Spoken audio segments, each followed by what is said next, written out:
Para comenzar a hablar de la economía, las proyecciones del Fondo Monetario Internacional, todas las circunstancias que van a ocurrir en nuestros países latinoamericanos, parámetros que desalientan el ánimo y por los que uno tiene que preocuparse de exigir a los gobernantes, a las instituciones y también a los estamentos productivos de nuestro país. Ponerle ganas, porque esto puede convertirse en una tragedia de desempleo, de mucha pobreza, y no nos vamos a pasar discutiendo con gente que incluso no conoce de la materia.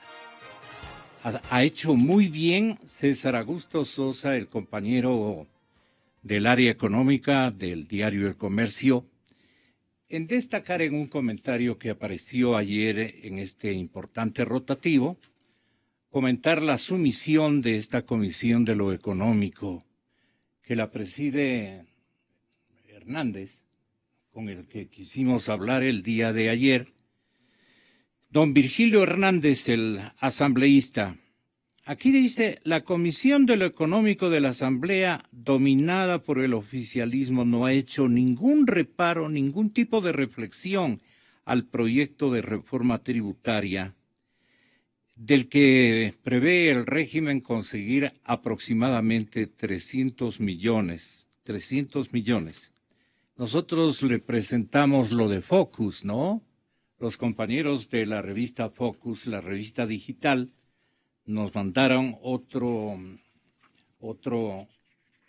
proyecto para suspendiendo, clausurando estamentos administrativos innecesarios, una burocracia ociosa y dedicada a temas que realmente producen risa social, por no decir algo más. Bueno, pues puede rescatar 600 millones de dólares. Y esto no es de broma. Hablan de la Senaín con una inversión de 37 millones anuales. Los compañeros de Focus dicen, hay 17,5 millones anuales de la Supercon, de la Secretaría Nacional de Gestión de la Política y como 14 millones. Hay entes burocráticos antimonopolio y de economía popular, donde succionan 40 millones de dólares anuales. Miren ustedes que hay solamente la Superintendencia de Control de Poder de Mercado consume 8,5 millones de dólares. Esto sumando, va a dar con el Consejo Nacional para la Igualdad Intergeneracional 2 millones. Para el Instituto Espacial Ecuatoriano, casi 4 millones anuales. Este que puso en ni sé qué galaxia, puso una nave de nombre Pegaso. Una broma de mal gusto de este vecino, porque por aquí es de esa dependencia, ¿no? Vaya a ver la calidad de... han estado permanentemente insertándose en una gastadera sin nombre, y esto no quieren ejercitar recambios, por lo menos reducirlas a la mínima expresión. Nada hemos sacado de esta cantidad de super ministerios, en lo poco que hay que coordinar, en lo poco que hay que ponerle entusiasmo. Lo que llenamos es de escritorios, ¿no es cierto? Oficinas que antes aparecían ante los ojos del público con 40, 50 escritorios y ya nos parecía exagerado. ahora ponen hasta en las bodegas, escritorios en las bodegas de todas las instituciones. En este sentido, señoras y señores, comienzo por esta queja que no es mía, sino de la generalidad de los ciudadanos. Hay derecho al trabajo, pero para un bien nacional, para un logro nacional y un seguimiento de organicidad, de alcance de objetivos estratégicos y de mejorar ingresos, por ejemplo, para la caja fiscal, etcétera, etcétera. Pero no, la gastadera, el dispendio ha sido la norma y este momento sí que requerimos de reparos a este gasto que no tiene sentido, un gasto bastante considerable y ellos sumando, arribaron, señor economista Alberto Dají, con mi cordial bienvenida, arribaron a la suma de $600 millones la gente de esta revista digital Focus, que nos ha hecho llegar esta intencionalidad de reflexión, por lo menos para el régimen. Pero no pasa nada. No pasa nada ni va a pasar. Ellos han asumido que la burocracia es parte del partido de gobierno y el partido de gobierno se apresta a librar una siguiente batalla electoral con Consejo Nacional Electoral propio y todo para ganar la próxima elección presidencial. Y no tiene empacho el señor presidente de mencionar aquello. Y él dice, vamos a ganar. Lo va a decir inclusive en la propia metrópoli norteamericana, ciudad de Nueva York. Con esta premisa que me parece necesaria y que yo simplemente repito lo que escucho como una especie de queja o invocación o reclamo de parte de la ciudadanía, estamos escuchando en la calle los periodistas. El economista Alberto Dají ha dicho que el gobierno no puede gastar la plata de la manera como ha venido gastando.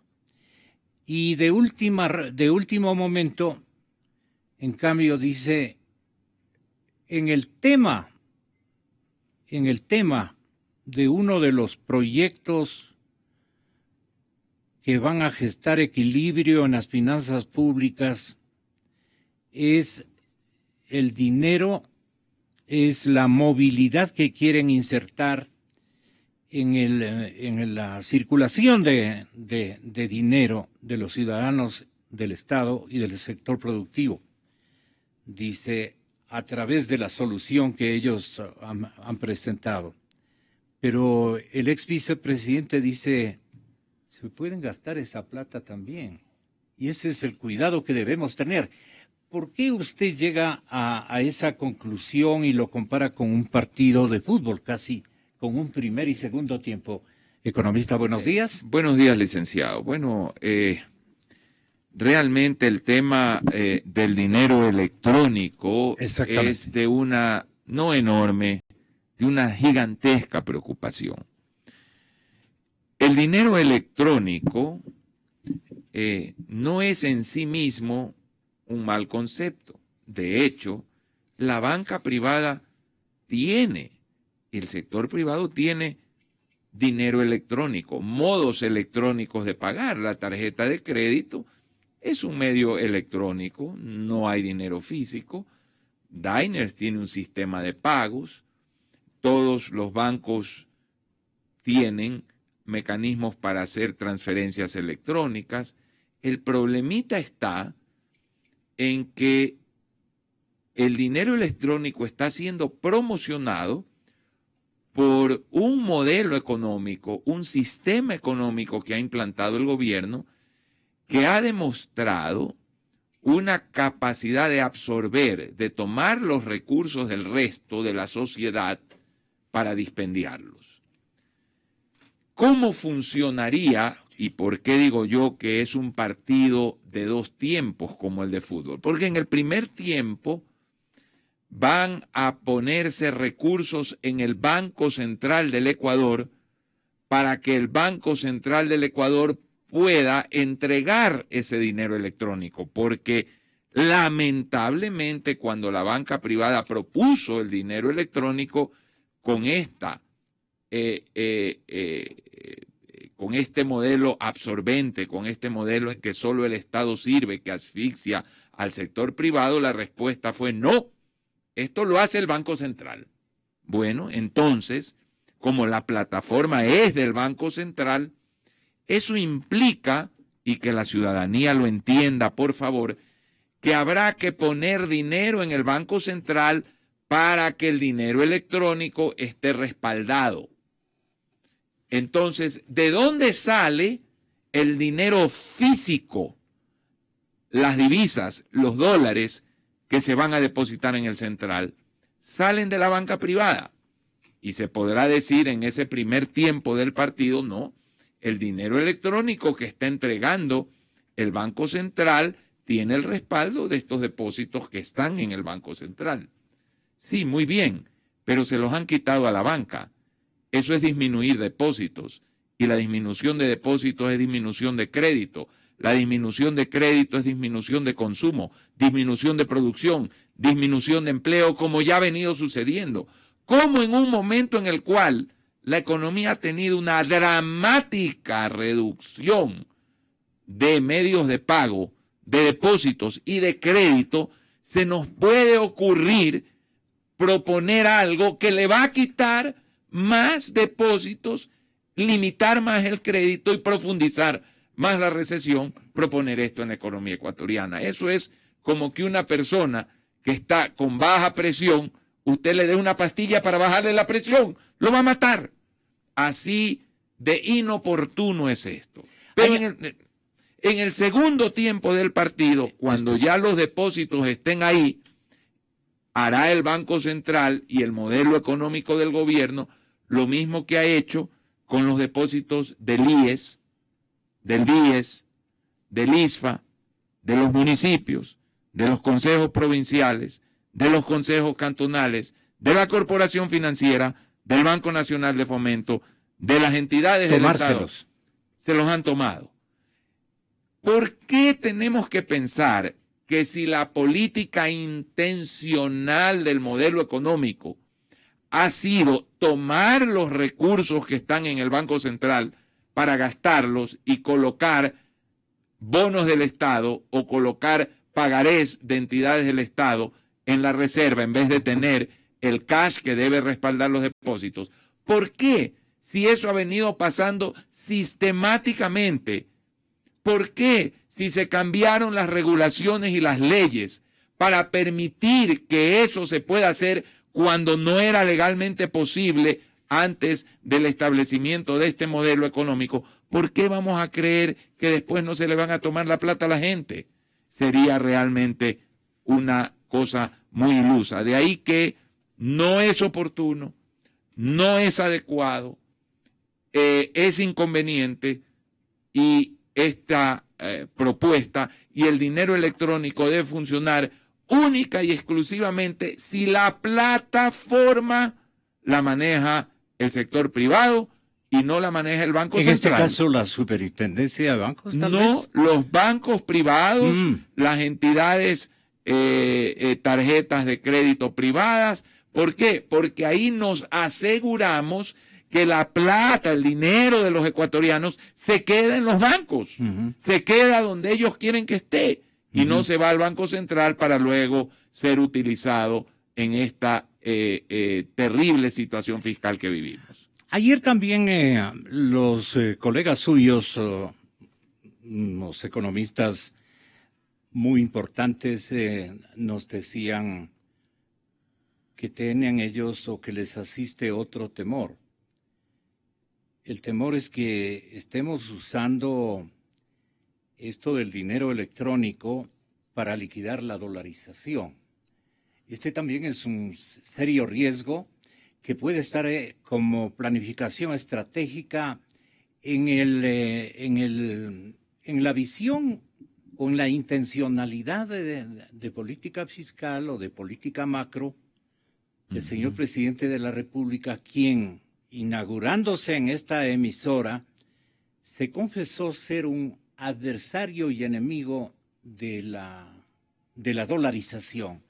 De manera que Para él sería una satisfacción ideológica terminar con la dolarización, pero imagina también el señor presidente conscientemente lo que provocaría aquello. Sería desastroso. Sí, sí. Realmente desastroso. Ahora, entendamos. ¿Usted no cree que podría, economista, el señor presidente estar en esas travesuras mentales? Yo creo que más es una desesperación fiscal de ver de dónde se sacan recursos. Entendamos que la primera cosa negativa es que aún teniendo respaldo el dinero electrónico, aún teniendo físicamente en el Banco Central dólares que respalden la emisión de ese dinero electrónico, no es conveniente porque se le estaría sacando dinero al sector productivo, a la banca, a quien debe dar crédito para el sector productivo para que no siga esta caída del empleo, esta caída del IVA, de las ventas, esta recesión que es un problema humano, no es una cifra económica, es un problema humano. Pero aún en ese caso no es conveniente, pero lo que usted menciona y otros colegas han mencionado sí es muy grave. Otro enemigo y adversario de la dolarización. Pablo Dávalos decía esto, perdone, economista. Creo que lo que está en juego realmente es la dolarización. O sea, no es un mecanismo, no es solamente una transacción. Las transacciones electrónicas se pueden hacer de varias maneras. Es decir, el dinero electrónico es un mecanismo de pago, como hay otros mecanismos como una tarjeta, etcétera, etcétera. Ahora bien, estamos en un contexto de tipo de cambio fijo sustentado en la dolarización de la economía. La dolarización de la economía le ha entregado certezas al país, ha permitido es la única institución que nos queda, Gonzalo. No hay otras instituciones más. La única confianza que tenemos es el dólar. Este momento, ¿no? El momento en que empiece el dinero electrónico, el dólar. No se trata de la creación de un mecanismo monetario, se trata de la emisión de dinero. Es decir, se trata de crear una liquidez al lado de la liquidez ya existente. La ley tiene el objetivo de abrir un espacio para que empiece en la sociedad ecuatoriana a funcionar el dinero electrónico como una alternativa de crear liquidez. EXA-FM. El que es adversario de la dolarización llega a estos juicios de valor. A ver, es obvio que si el Banco Central emite dinero electrónico, aunque esté respaldado, como digo, que no es conveniente porque ese respaldo sería quitar recursos a la banca que son consumo, producción, estímulo a la economía en un momento de tan grave recesión como el que vivimos.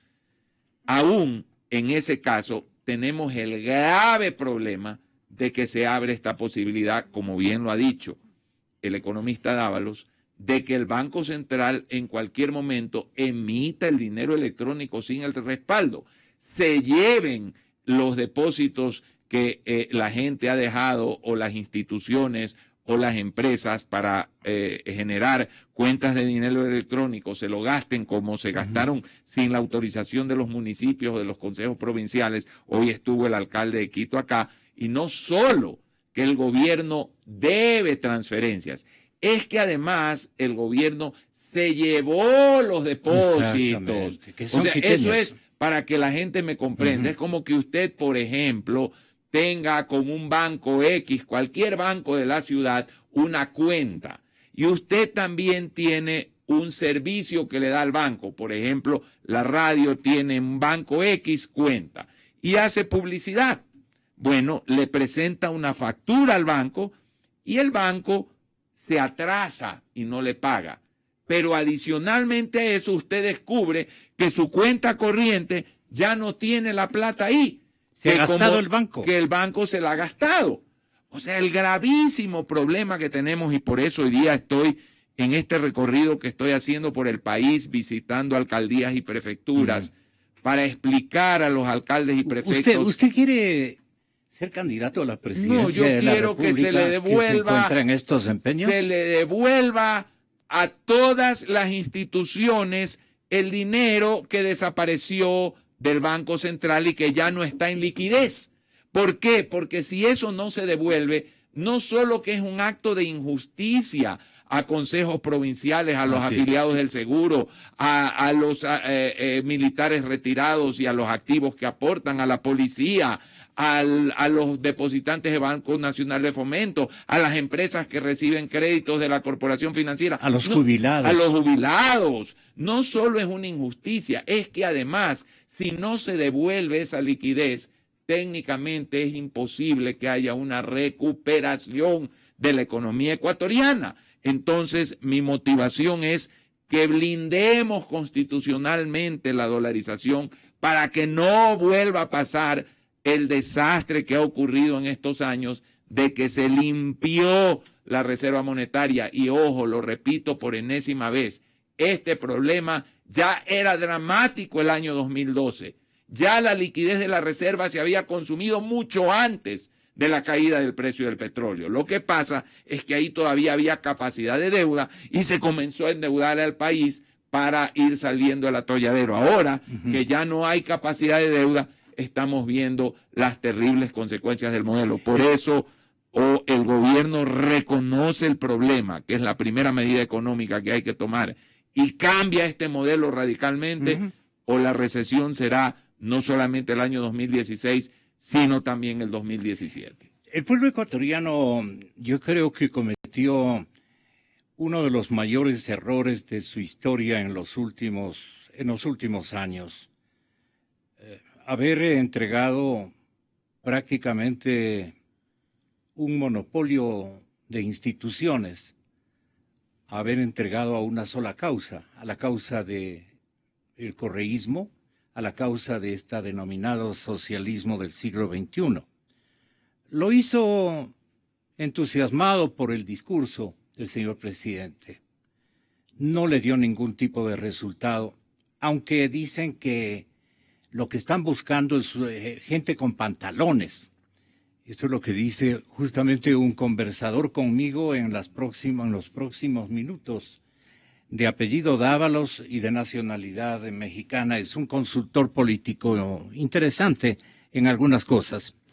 Pero imagínese usted, economista, que lo que dicen en la Comisión de lo Económico, que César Augusto Sosa del Comercio le dice que ha cometido esta comisión una sumisión, pero impresionantemente gigantesca. No pueden pensar ni en una coma. Todo es provisto por seguramente el secretario jurídico y los asesores económicos del señor presidente de la República o él mismo. Y entonces han inventado una teoría económica que vale la pena que usted la comente. Dicen que en épocas de vacas flacas hay que poner más impuestos para estimular el consumo.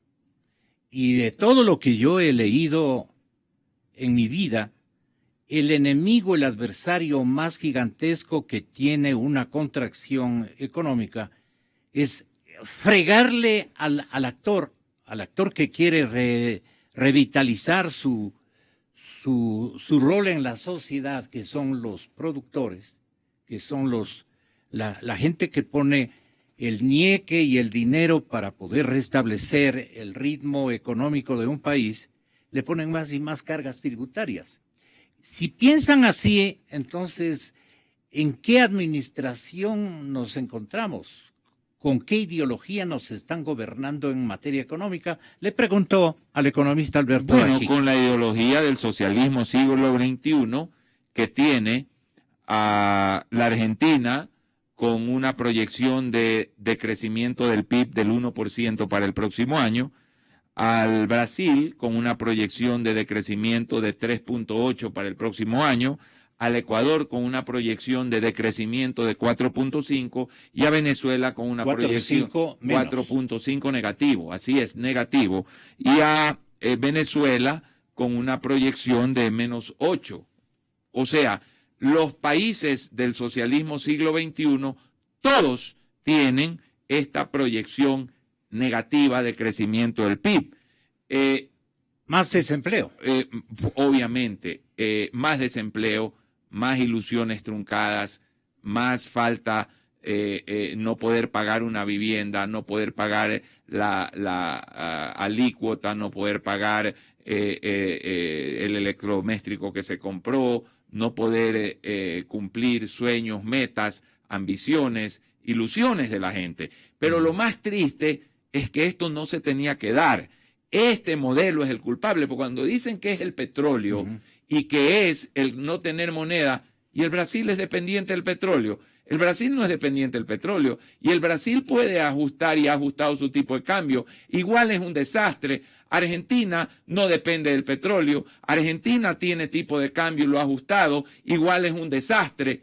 ¿Qué quiere decir? Que es el modelo el que no funciona. Y por lo tanto, tratar de sobre ese modelo poner más impuestos es una aberración. Un modelo de asfixia al sector privado, que no lo deja producir, que no lo deja salir adelante. Lo más triste de esta situación, lo he dicho muchas veces, uno, nunca se debió haber dado. Y cuando se dio, se tenían que haber tomado los correctivos para que no llegue a donde ha llegado. El país puede salir adelante. Lo más triste es que se está haciendo lo imposible para que no salga, porque no se enfrenta el toro por los cuernos, no se agarra el toro por los cuernos, no se reconoce que esto es un experimento fallido, que nos está llevando a Venezuela, que nos está llevando a la misma situación en que está Venezuela. No se quiere reconocer. ¿Usted cree que estamos cerca a Venezuela? Bueno, estamos ya con menos 4.5 de proyección de caída, ya se está limitando la salida de divisas si usted se va de viaje,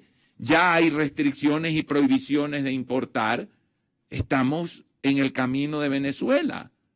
Además, ¿y por qué la necesidad de perseverar en el modelo? Porque es un tema ideológico. Ahí está. Es un tema ideológico.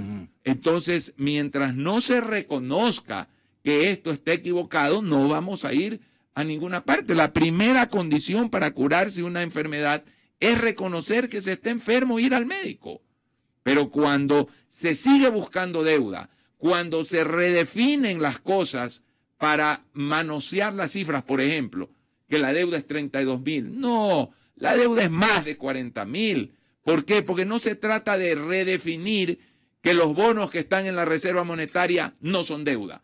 No se trata de redefinir que los certificados de tesorería no son deuda. No se trata de redefinir que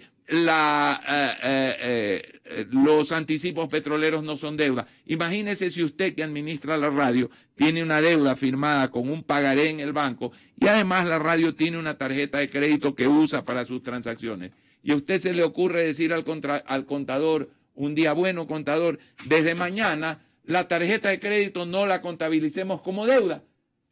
Claro, ya usted tiene menos deuda en su balance. ¿Indica eso que realmente tiene menos deuda? No. Y así se ha hecho esto en el Ecuador. Se manipulan las cifras para engañarse a sí mismo, para no enfrentar el problema. Se lo viene haciendo hace mucho tiempo y la situación se sigue agravando. Pero el presidente le decía a Patricia Yaniot en la cadena CNN esta víspera, le decía, mire Patricia, yo he hecho recortes, porque ella le reclamaba por los recortes. Usted ya no está en la circunstancia de gastarse la plata, no lo dijo literalmente de esa manera, pero él le dijo, no, yo he hecho recortes por un monto de $800 millones, pero necesita recortar más. Esto es lo que le respondió el señor presidente a Patricia Yaniot.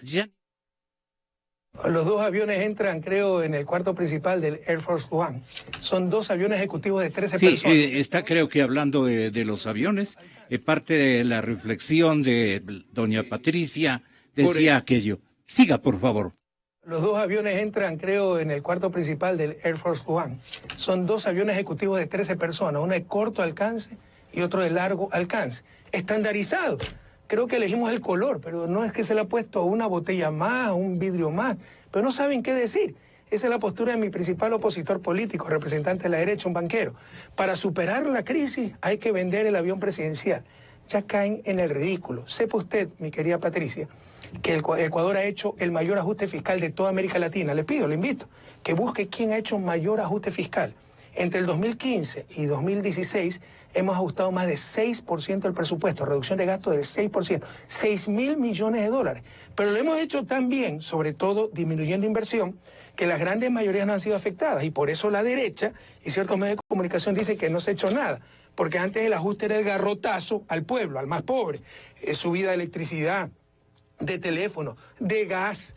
Nada de eso, de gasolina, nada de eso ocurrió en Ecuador, el paquetazo, como le llamamos allá, tradicional, y por eso la oligarquía, la derecha, ciertos medios, dicen que no se ha hecho ajuste. Hemos hecho el ajuste más grande de toda América Latina. Exa FM. Todo es más grande en América Latina y pertenece a la autoridad. Es el ajuste más grande porque también es el salto más grande y más irresponsable en gasto público de América Latina. ¿Qué país llevó el gasto público de 25 a 45% del PIB? ¡Ninguno! Como ninguno cometió esa barbaridad, ninguno ha tenido que hacer un ajuste tan grande, pues. Eso es obvio, pero no es que se hace un ajuste. El ajuste se hace él mismo. Una cosa es que usted reduzca, controlando las cosas, y otra cosa es que se le reduzca el gasto, porque no tiene ingresos.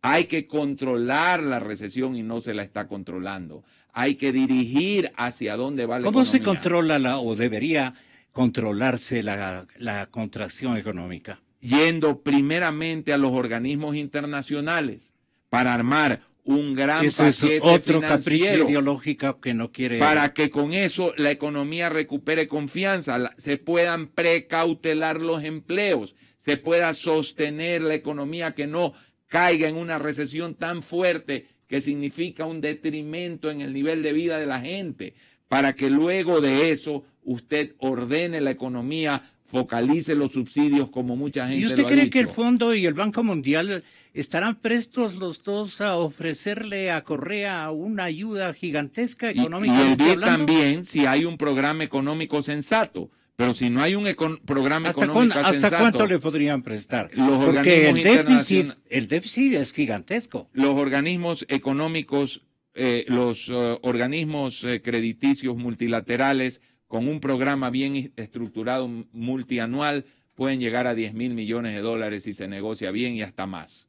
Y eso solucionaría en parte... Eso ya sería un gran impulso, claro, porque los países, los mercados del mundo verían con satisfacción un país que dice: me he equivocado, voy a corregir el rumbo. Verían que se toman medidas para reactivar la economía, que se quita ese perverso 5% que es tan nefasto para la atracción de capital extranjero, que de verdad se abre el país sin limitaciones al capital extranjero, que de verdad se quitan las asfixias que hay hoy día sobre el sector productivo, que no se lo estimula, que de verdad se quita ese anticipo del impuesto a la renta, que es una verdadera espada de Damocles sobre el sector empresarial, que se desregula una economía que está sobreregulada, que se estimula a los sectores productivos, que se arma, como tantas veces he sostenido, un verdadero programa de reconversión que nos permitirá luego titularizar. ¿Con cuántos shocks? Porque Pablo Lucio Paredes dibujaba ayer que la economía ecuatoriana solo podría restablecerse con más o menos unos 6 shocks. El uno refería, y perdone, estoy estrenando nuevos cristalinos en mis ojos, no tengo la medida adecuada de mis lentes aún, y entonces tengo que apelar a Dios para que me ayude a leer esto que me pareció muy interesante. El primero, un shock fiscal. El gobierno no puede seguir siendo un lastre para la economía. Número 2, un shock jurídico. Esto implica eliminar tanta regulación, control, trámite que impiden el trabajo diario de los emprendedores. Lo hemos dicho ya. Así es. El tercero es el shock de inversión privada. Dejar de lado tanto cambio legal, tanta regulación y cambios permanentes. Estabilidad jurídica, en definitiva. ¿Está en lo correcto? Absolutamente en lo correcto. El cuarto es el shock exportador privado. Deben recibir un drawback de fácil y amplia aplicación, equivalente al menos al 10% de las ventas. El dinero está mejor ahí que en manos del gobierno, dice Pablo Lucio. Y finalmente el quinto es el shock financiero. Este es un tema polémico porque probablemente implica ir al Fondo Monetario Internacional y por el capricho ideológico esto no va a ocurrir. Esto lo hemos dicho aquí reiteradamente. El sexto no es un shock, no es un shock, sino una necesidad fundamental: mantener la dolarización. ¿Qué le parece estas? Bueno, son cosas que efectivamente las hemos mencionado y que las he dicho tanto en este programa, cuanto en una edición anterior, cuanto en otros medios de comunicación del país. Lo lamentable es que no se escuche. Cuando el mes de junio del año 2015 advertí en la Universidad Politécnica del Litoral que vendría esto y que el 2016 sería terrible si no se actúa, me acusaron de sembrar pánico. Casi hubo una vedada amenaza legal de parte de autoridades del gobierno. Les dije, nos veremos en diciembre, ya nos vimos.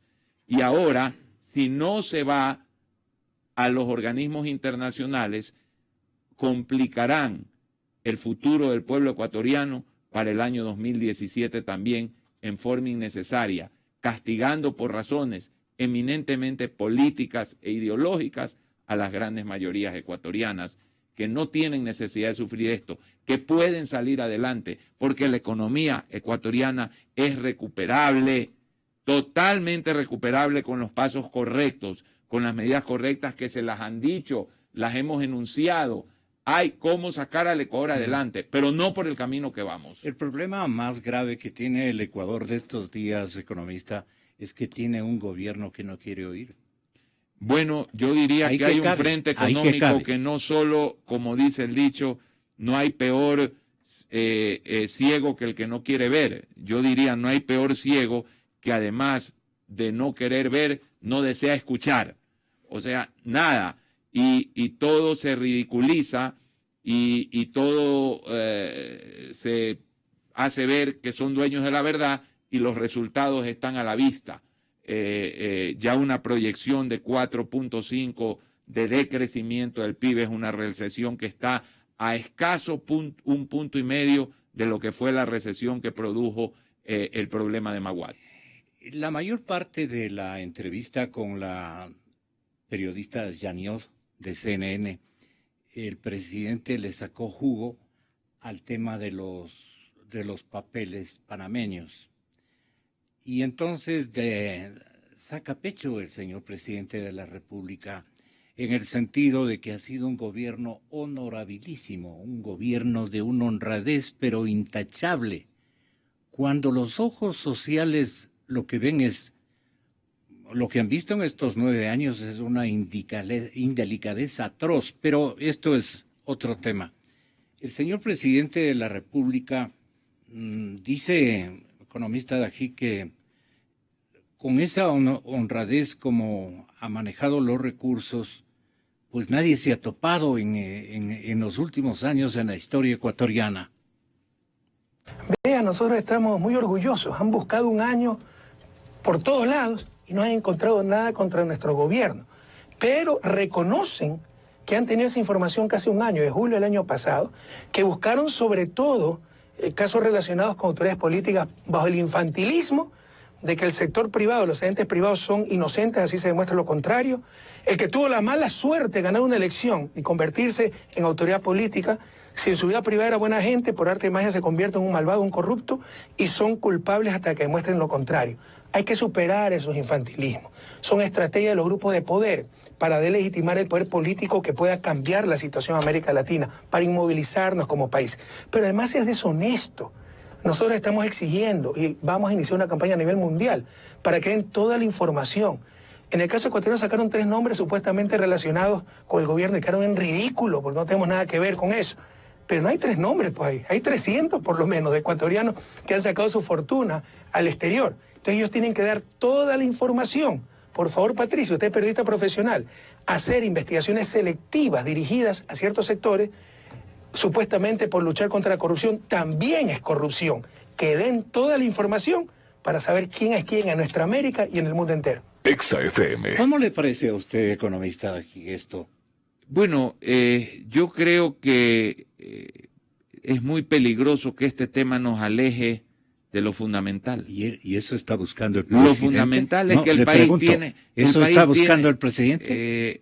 Mire, hemos perdido valiosísimos meses en que la consulta popular o no la consulta popular, las reformas constitucionales o no las reformas constitucionales. Mientras eso se discutía, la economía se caía en pedazos. Hoy, cuidado, nos embarquemos a discutir el tema de los papeles de Panamá, para los cuales hay instancias a nivel internacional y nacional donde se deben ventilar. No hay a nivel nacional. Y porque todo está copado, como le decía de comienzo, está copado en el control institucional de la presidencia de Correa. es un tema muy grave la percepción. Lo tiene al contralor, lo tiene al fiscal, Así es. lo tiene a todo el mundo, superintendencias y todo. El tema es que nos vamos a enfrascar 3 meses en discutir los Panama Papers. Y durante esos 3 meses, ¿qué va a pasar con el empleo?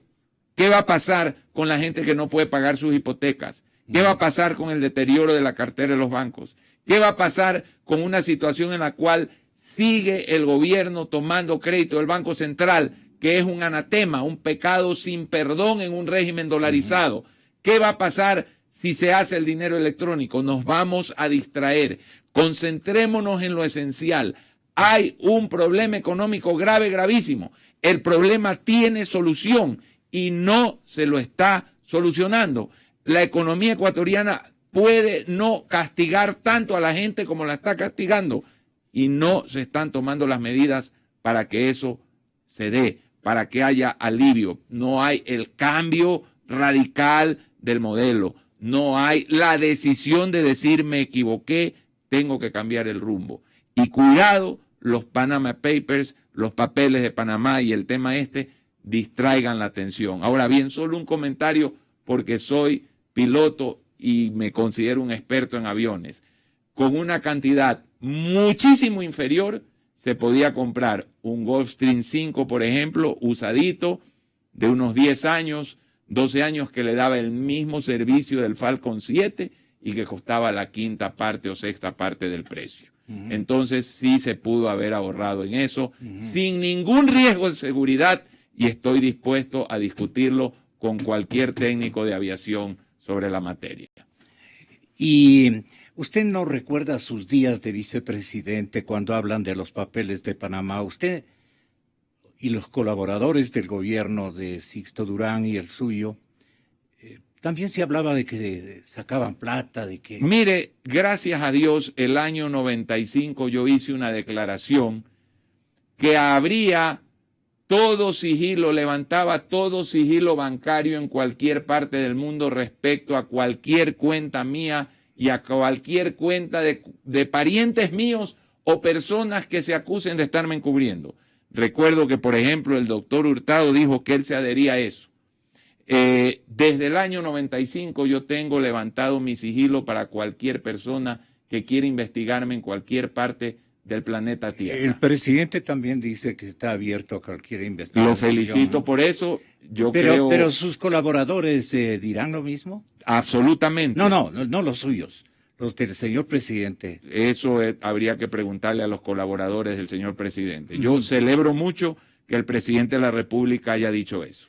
Celebra de que el presidente haya dicho que él abre sus cuentas y que se somete a cualquier investigación. Sí, pero él solamente dice, en Panamá nadie ha encontrado que han sido minuciosos los exámenes y revisiones que han hecho un montón de gente. Bueno, dice, el mundo es bastante más grande que Panamá. Exactamente, esto es lo que le dijo ayer. Hay muchos otros estudios jurídicos en Panamá adicionales a Fonseca. Fonseca, sí. Entonces no podemos... Fernando Mosquera, usted le ubica, es un economista, un catedrático de la Católica, un gran economista, un hombre de bien.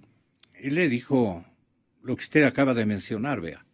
Pero por ética mundial debe hacerse conocer, pero no solamente lo de Panamá, pues hay más de 70 paraísos fiscales, Exacto. entre ellos la propia Suiza, que en un comienzo el sigilo bancario sobre los depósitos monetarios era casi un credo religioso, y que Un luego dogma, pues no, un un dogma, dogma. y que luego la Comisión de Supervisión Bancaria de la ciudad de Basilea en Suiza obligó a nivel mundial a que haya transparencia por el tema de lavado de activos o financiación del terrorismo. Entonces, en ese sentido, el tener una empresa o hacer negocios no necesariamente es un delito. Todo depende el fin y el propósito que se tenga. Exa FM. Fernando mencionó otros países que no le ha tomado en cuenta el compañero en la transmisión de esa parte de su diálogo. Habló de Europa, habló de un país, Andorra. Liechtenstein. Usted Sí, tiene, sí. Hay muchos paraísos fiscales en el mundo, así es. Esos no han sido todavía muy O sea, investigados. En China, dijo también. En China. Bueno, ya vemos Usted que sí le regresa a ver al que podría tener algún interés de haber... bueno, es medio complicado preguntarle esto. Bueno, Paso. yo pues creo que la labor del Congreso en un país es esa, fiscalizar. No he visto mucha fiscalización de parte del Congreso y eso es algo que hay que recuperar en el país A incuestionablemente. usted sí le fiscalizaron. Definitivamente.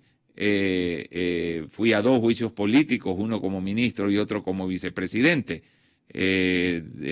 los cuales pues creo que la conciencia de la ciudadanía quedó clara respecto a persecución política. En cuanto a este tema, quiero insistir en algo, lo fundamental, no nos alejemos, no nos distraigamos de resolver el grave problema económico que no se está resolviendo. Lo único que se está buscando es más deuda y más deuda y más deuda para continuar alimentando a este gigante paquidermo que es el Estado obeso que se ha construido en estos últimos años. Ahí está dicho todo. 8:56. Hasta una próxima. Muchas gracias, señor economista, ex vicepresidente de la República.